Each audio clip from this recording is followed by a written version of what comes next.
there's no mechanisms really for people to express that other than the mass movement, and that's great for a show of strength, but it doesn't deal with the small details. Well, and I think the biggest problem Occupy had is it's still about taking from one and giving to another, and I think whenever you're doing that, you're disenfranchising it. This has to be on moral principles, the principles of free speech, principles of free press, you know, actual principles that a sophisticated upper class to lower class, you know, concerned citizen is going to have. But we have to have not any party jump on it and try and use it, and that is the danger. I mean, it's like free speech has to be, the discussion about free speech, it's not enough to just say, oh, free speech. You have to say, well, this is speech for a reason.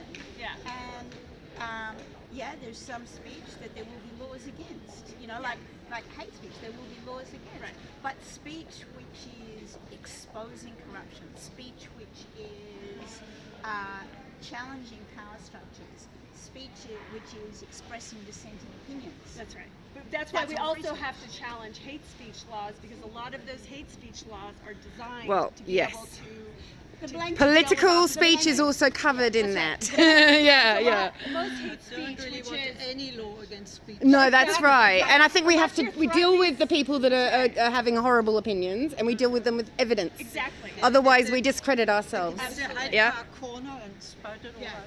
But I think that it's those making the distinctions. It's that you know, we're out of practice of having discussions about morality. Yeah, that's you know, right. I agree with that.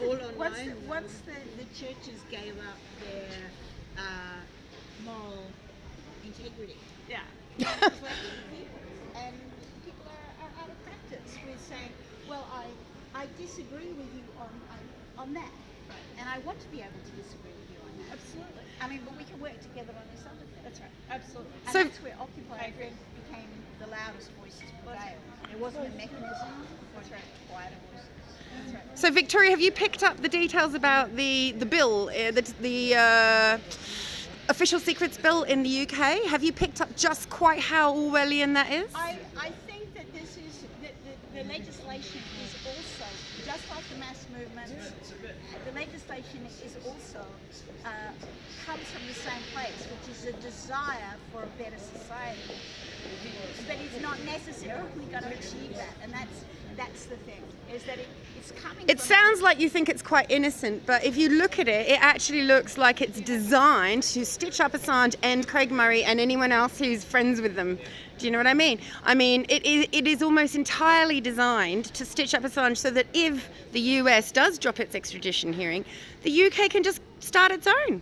And that's where we'll be. I think Assange and the others you mentioned are just exemplars of how the legislation can be misused. Yeah. But the idea of saying that we want to make distinctions and why, but if we're going to make distinctions, we've always got to justify them.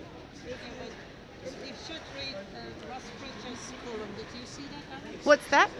Russ Pritchard, the previous editor of The Guardian. Oh, yeah. With a very good listen to his news. I saw it on Twitter, so we can look at his Twitter thing. Yeah. It's very long, but it's extremely good because it goes into all these details and examines what it could lead to and what this could mean. Because he's been a long-time journalist himself and he knows the world how it works. And he gives quite a good insight in how they were influenced by the government and how they were not influenced and all that. So it's really worth reading. It's the best submission I've seen. Right. I have to say, he has been completely discredited by his words on Twitter, by the campaign. I mean, no one wants anything to do with him. I mean, The Guardian has got a name like dirt, obviously, for good reason, and absolutely justified, given they printed the password to all the classified documents. He's been reasonably supportive of Assange lately. It's hot and cold, and is it true that he, at the time when John Pelger got sacked and a whole bunch of anti-war people got sacked from Guardian, that he quit in disgust? I don't know. Okay. I mean, I think that people I think are he looking was for absolute. actually sacked because they didn't want him there.